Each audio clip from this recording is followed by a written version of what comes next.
எனக்கு அன்பான தெய்வ மனிதர்களே, இன்றைக்கு நாம் வாசிக்கப் போகிற வேத பாடமானது லேவியாகமம் பகுதி 2. நாம் ஏற்கனவே பகுதி 1ல் அதனுடைய கால வரிசைகளையும், அதனுடைய வரைபடங்களையும், இந்த லேவியாகமம் யாருடைய பிரமாணங்கள் என்பதை நாம் முன்பு பகுதி 1ல் நாம் பேசியிருந்தோம். பகுதி 1ஐ நீங்கள் பார்த்துவிட்டு வந்தால், இந்த லேவியாகமத்தின் 2வது பகுதி உங்களுக்கு எளிமையாக புரியும். இந்த வேதாகமானது நீங்கள் இதுவரைக்கும் படித்த கையில் வைத்திருக்கிற வேதாகமம் தான். ஆனால் சற்று கொஞ்சம் வித்தியாசமாக இருக்கும்.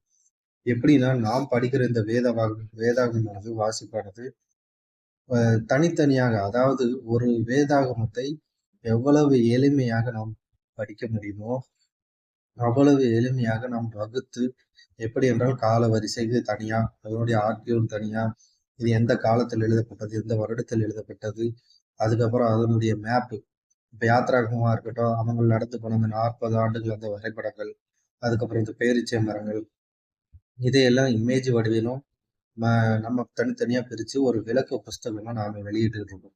இந்த புஸ்தகமானது நீங்க ஒரு புஸ்தகம் வந்து 300 ரூபாய்க்கு வச்சு நாம இதை வந்து சேல்ஸ் பண்றோம். இதை நீங்க உங்களுக்கு விருப்பம் இருந்தா இந்த புத்தகத்தை நீங்க நேரடியா வாங்கி நீங்க படிக்கலாம். இல்ல உங்களுக்கு வந்து இந்த புத்தகமானது நீங்க யூடியூப்லயே நீங்க எடுக்கிறீங்கன்னா உங்களுக்கு இலவசமா நீங்க படிச்சுக்கலாம். இதை நேரடியாவோ இல்லை கொரியர் மூலியமா வாங்கினா அதுக்கு தக்க அந்த கொரியருக்குள்ள பைசாவும் அந்த புக்குக்குரிய பிரிண்ட் அவுட் பைசாவும் சேர்த்து வசூலிக்கப்படும். இதில் வந்து பணம் வந்து உங்களுக்கு கூடவும் இல்லை குறையவோ வாங்க இது கிடையாது. நம்ம கரெக்டான இதில் வச்சு தான் கொடுக்குறோம். 66 புக்கும் கொடுத்துக்கிறோம். ஒரு புக்கு 300 ரூபா வச்சு வீதம். 66 புக்கு 300 ரூபானா ஒரு புக் 19,000 ரூபா கிட்ட வரும். அதனால உங்களுக்கு விருப்பம் இருந்தால் இந்த புக்கை நீங்க தேர்வு செய்யலாம். இப்ப நேரடியான நம்ம வேத பாடத்திற்குள்ள செல்வோம். பகுதி 2 லேவியாகமம். இந்த முதலாவது நம் வருடாந்திர பண்டிகை குறித்து நம்ம ஆரம்பத்திலே பார்த்தோம். உங்களுக்கு ஒன்று தெரியுமா? முதலாவது பண்டிகையில் தான் ஆண்டவராகிய இயேசு கிறிஸ்து மரித்திருப்பார். பஸ்கா பண்டிகையில், அதாவது பஸ்கா ஆடாக இயேசு மரிக்க வேண்டும் என்பது தீர்க்க தரிசனம். ஆனால் இந்த வருடாந்திர பண்டிகைகளுக்கு பின்னாடி மிகப்பெரிய தீர்க்க தரிசனம் இருக்கு. நாம இன்னைக்கு அது ஒரு வேத வாசிக்க போகிறோம். தொடர்ந்து என்னோட இந்த வேத குறிப்புகளை நீங்க எடுத்து வச்சுக்கணும். உங்களுக்கு புத்தகமா வேணும்னாலும் நீங்க ஆர்டர் பண்ணிக்கலாம். வாட்ஸ்அப் மூலியமா வந்து நீங்க கேட்டீங்கன்னா உங்களுக்கு புத்தகமா கொடுத்துக்கிறோம். இது வந்து பக்கங்கள் கொண்ட புத்தகம். நீங்க வந்து வாங்கி அதை வந்து நீங்க வந்து வாட்ஸ்அப் மூலியமா பெற்றுக்கொண்டு நீங்கள் 18 பேஜ் 20 பேஜ் இருக்கும். நீங்க அதை ஒரு புக்கா நீங்க ரெடி பண்ணி வச்சுக்கலாம். இப்ப லேவிய யாத்ராகமும் 18 பக்கங்களை உள்ளடக்கியது. இந்த 18 பக்கங்களை நீங்க எடுத்து டவுன்லோட் பண்ணி ஒரு புக்கா வச்சு நீங்க எவ்வளவு எளிமையா படிச்சுட்டு நீங்க வேதாகமத்தை கையில் வச்சு படுத்தா உங்களுக்கு அவ்வளவு எளிமையா இருக்கும். இப்ப நான் உங்களுக்கு புரியும்படியா வாசிக்கிறேன், கேளுங்க. பஸ்கா பண்டிகை லேவியராகமம் 23ஆம் அதிகாரம் 4ஆம் வசனம் முதல் 8ஆம் வசனம். பகுதி 1 பார்த்து விட்டு வந்தீங்கன்னா இது உங்களுக்கு ரொம்ப ரொம்ப எளிமையா இருக்கும். எகிப்தின் கடைசி வாதையில் அந்த சங்கார தூதன் இஸ்ரவேலின் பிள்ளைகளை அழிக்க, அதாவது இஸ்ரவேல் பிள்ளைகளை அழிக்காமல் அதற்காக அவர்கள் என்ன செய்தார்கள் தெரியுமா? அவர்களது வாசல் நிலைகளில் பூசப்பட்டிருந்த ஆட்டின் இரத்தத்தை கண்டு கடந்து போனதை நினைவு கூறும் பண்டிகை தான் இந்த பஸ்கா பண்டிகை என்பதை நாம் வாசிக்கிறோம். இதற்கு இஸ்ரவேல் ஈசோப்பு கொத்தை எடுத்து கிண்ணியில் இருக்கும் இரத்தத்தில் தேய்த்து அந்த இரத்தத்தை வாசலில் நிலைக்கால்களின் நேர்ச்சட்டத்திலும் நிலைக்கால்களின் இரண்டிலும் தெளித்தார்கள். அப்பொழுது அந்த சங்காரதூதன் இஸ்ரவேலர்களை கடந்து போய் எகிப்தியரின் பாதையால் அடித்தார் என்பதை நாம் பார்க்கிறோம். இந்த புளிப்பில்லா அப்ப பண்டிகை தான் 2வது பண்டிகை. இந்த பஸ்கா பண்டிகையின் ஆரம்பத்திற்கு பின் 7 நாட்கள் ஆசரிக்கப்படும் பண்டிகை. அதாவது பஸ்கா பண்டிகையிலிருந்து கரெக்டா ஒரு வாரம் கழிச்சு இஸ்ரவேலர் எகிப்தில் இருந்து தீவிரமாக வெளியேறினால் அவர்களுக்கு அப்பமோ புளிப்பொட்டுகளோ இடுவதற்கு சமயம் இருக்கவில்லை. அந்த நாட்களில் தாங்கள் எகிப்தில் அனுபவித்த துன்பங்களையும் அதிலிருந்து தேவன் தங்களை விடுவித்ததையும் நினைவு கூறத்தான் இந்த புளிப்பில்லா எதையும் பசியாதிருப்பார்கள் என்று இந்த புளிப்பில்லா அப்ப பண்டிகையை கொண்டாடினார்கள்.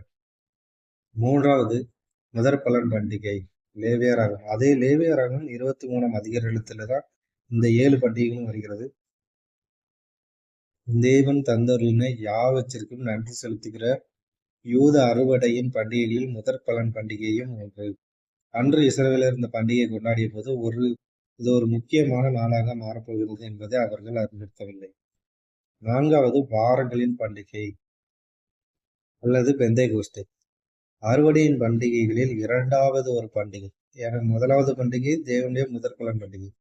அதுவும் எங்க தொடங்குதுன்னா அறுவடையில தொடங்குது. இந்த 2வது வாரங்களின் பண்டிகையும் இந்த பெந்தகோஸ்து பண்டிகையும் அறுவடைகளை பண்டிகையில் தான் தொடங்குது. அது 2வது பண்டிகையா கணக்கிடப்படும். முதற் பலன்களின் பண்டிகை முடிந்து சரியாக 7 வாரங்களில் இந்த பண்டிகை ஆசரிக்கப்படுகிறது. அதனால் 50 நாட்களை குறிக்கும் சொல்லான பெந்தேகோஸ்தே என்னும் பெயராலும் அழைக்கப்படுகிறது. பாரம்பரியமாக தேவனுக்கு காணிக்கையாக தானிய விளைச்சல்களையும் முதற் பலன்களையும் 2 பொறுப்பில்லா அப்பங்களையும் கொண்டு வருவார்கள். 5வதாக எக்கால பண்டிகை. இதுவும் லேவியராகமம் 23ஆம் அதிகாரம் தான். அதாவது மிக நேர்த்தியான விதத்தில் தேவன் தனது ஜனங்களை ஓய்வெடுக்க கட்டளையிட்டார். இந்த நாளில் வழக்கமாக செய்யப்படும் வேலைகள் செய்ய தடை விதிக்கப்பட்டது. இந்த நாளில் ஆண்களும் பெண்களும் ஆகாரங்களை காணிக்கையாக செலுத்துவார்கள். 6வதாக பாவ நிவாரண பலி. இதுதான் இருக்கிறதுலே பேராகிராஃப் ரொம்ப பெருசா இருக்கும்.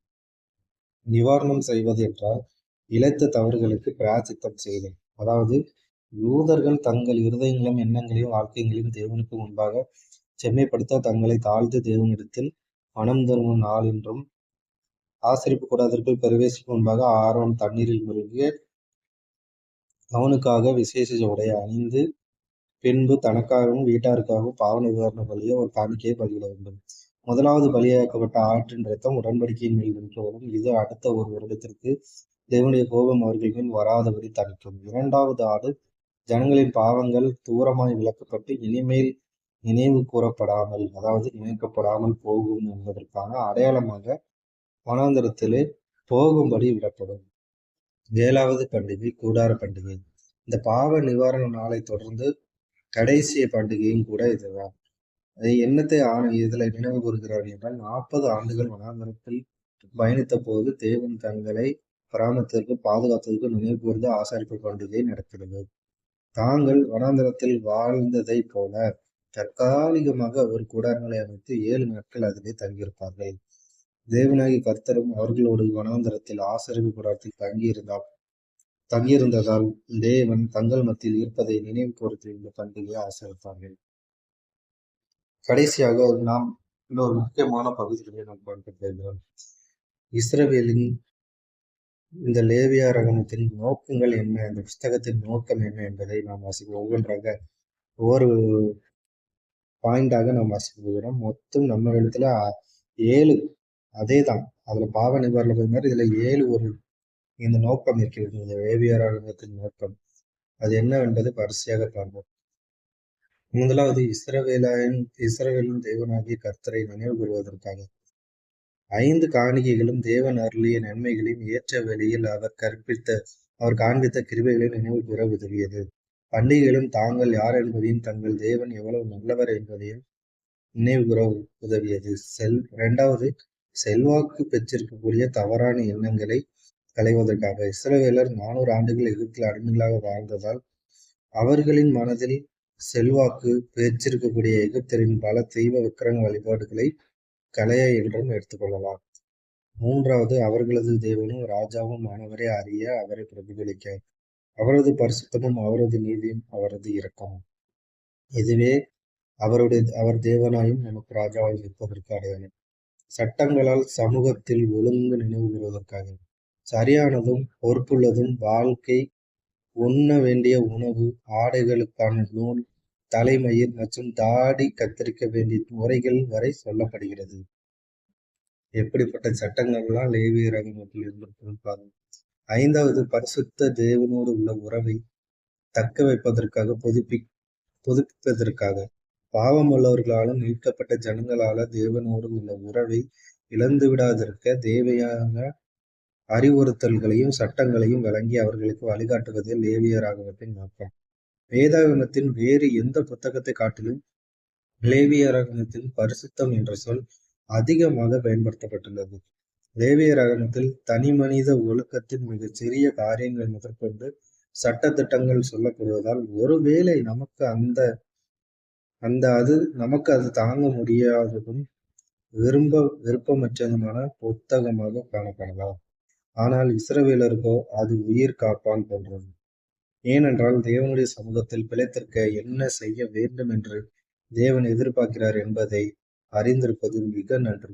லேவியராகமத்தில் ஆவிக்குரிய பரிசுத்தத்தின் அடையாளமாக சரீர குறையின்மை காணப்படுகிறது. லேவியராகமம் 1:1 கர்த்தர் ஆசரிப்பு கூடாரத்தில் மோசையை கூப்பிட்டு அவனை நோக்கி, என்னாகமம் 1:1 கர்த்தர் சீனாய் வனாந்திரத்தில் ஆசரிப்பு கூடாரத்திலே மோசையை நோக்கி என்று நாம் வாசிக்கிறோம். அவர்கள் சுத்திகரிக்கப் போகும் நிலத்திற்காக ஆயத்தப்படுத்துவதற்காக. 6வது, அவர்கள் நிலங்களும் கால்நடைகளும் ஆசீர்வதிக்கப்படுவதற்காக, மழைக்காக, எதிரிகளிலிருந்து பாதுகாப்பதற்காக. வரப்போகும் இரட்சகருக்கான ஒத்திகை. பஸ்கா பண்டிகை. இயேசு நமக்காக அடிக்கப்பட்ட ஆட்டுக்குட்டி அவரது மரணத்தினால் நாம் மீது வரவேண்டிய நியாய தீர்ப்பை கடந்து போக பண்ணினார் என்பதை பார்க்கிறோம். ஒளிப்பில்லா அப்ப பண்டிகை. இயேசுவின் பாவமில்லா வாழ்க்கைக்கு அடையாளம். அவரே நமது பாவங்களுக்காக பரிபூர்ண பலி என்பதையும் வாசிக்கிறோம். முதற் பலனின் பண்டிகை. இந்த 3ஆம் நாள் ஆசரிப்பின் நாளில்தானே இயேசு மரணத்திலிருந்து உயிர்த்தெழுந்தார். 1 கொரிந்தியர் 15:20 பவுல் கிறிஸ்துவோ மருத்துவரிலிருந்து நித்திரையடைந்தவர்கள் முதல் பலனானார் என்று குறிப்பிடுகிறார். வாரங்களின் பண்டிகை. பெந்தேகோஸ்தே பண்டிகை. சபை உருவான நாள் பெந்தேகோஸ்தே நாள். 3000 ஆத்துமாக்கள் அறுவடை செய்யப்பட்ட நாள். அது இரண்டு புளிப்புள்ள அப்பங்களால் அடையாளப்படுத்தப்பட்ட யூதர்களுக்கு யூதர் அல்லாத புற இனத்தாருக்கும் நற்செய்தி அறிவிக்கப்பட்ட நாள். எக்கால பண்டிகை. எக்காலத்தின் தொனி சபை எடுத்துக்கொள்ளப்படுதலையும் அல்லது இயேசு தனது மணவாட்டிக்காக திரும்ப வருவதையும் 1 கொரிந்தியர் 15ஆம் அதிகாரம் 52ஆம் வசனத்தில் குறிப்பிடுகிறது. பாவ நிவாரண நாளின் பண்டிகை. காளையையும் வெள்ளாடும் பாவ நிவாரண பலிகள். போக்காடாக விடப்படும் வெள்ளாடு இஸ்ரவேல் ஜனங்களின் சகல பாவங்களையும் சுமந்ததாக வனாந்திற்கு போக விடப்படும். இயேசுவும் நம் பாவங்களை தம் மீது சுமந்து நமக்காக பாளையம் இறங்கி புறம்பே பலியானார். கூடாரங்களின் பண்டிகை. இயேசு தற்காலிகமாக கூடாரம் என்ற ஒரு மனித சரீரத்தில் இந்த பூமியில் வந்து வாழ்ந்து தம்மை தாமே பலியாக்கினார். ஆண்டவராகிய இயேசு நாமத்தினாலே இந்த லேவியராகம புஸ்தகம் என்பது ஒரு பரிசுத்தத்தையும் இயேசுவின் தீர்க்க தரிசனங்களையும் அவருடைய பரிசுத்தத்தின் பலியையும் உயிர்த்தெழுதலையும் இந்த லேவியராகமம் நம்மளுக்கு ஒரு வாழ்க்கையில் எப்படிப்பட்டதான பரிசுத்தையும் மகத்துவத்தையும் இயேசுவானவர் இந்த பூமியிலே நிலைநாட்டினார் என்பதை நாம் இந்த வசனங்களின் மூலம் நாம் தியானித்தோம். எனக்கு அன்பானவர்களே, இந்த வசனத்தின் மூலம் இந்த லேவியராகமம் நமக்கு சொல்ல வருவது என்ன தெரியுமா? தேவனுடைய சட்டங்களும் அவருக்குள்ளே நாம் இருக்கக்கூடிய முறைகளும் தான். இதை நம்ம கடைபிடிப்பது ரொம்ப ரொம்ப கஷ்டம். ஆனா அவங்களுக்கு அது எப்படிப்பட்டதா இருக்குன்னா ஒரு உயிர் காக்கிறது தான். அவங்க அதை விட்டு விலகுனா அவங்களோட கதை சாப்டர் முடிஞ்சுது. அப்படிதான் தேவன் இருந்திருக்கிறார். ஆனால் நமக்கு இன்னைக்கு எப்படி இருக்கிறோம், ஒரு கிறிஸ்தவர்களா நம்மளோட வாழ்க்கையை நம்ம எப்படி வாழ்றோம்? அதுக்கு உதாரணமா ஆண்டவராக இயேசு கிறிஸ்து அந்த லேவியராகமத்தின் படி எப்படி நமக்காக அந்த 7 பண்டிகைகளின் மத்தியில் அவர் எப்படி வாழ்ந்தார், எப்படி பாவ நிவாரண பலி வாசிக்கிறோம்.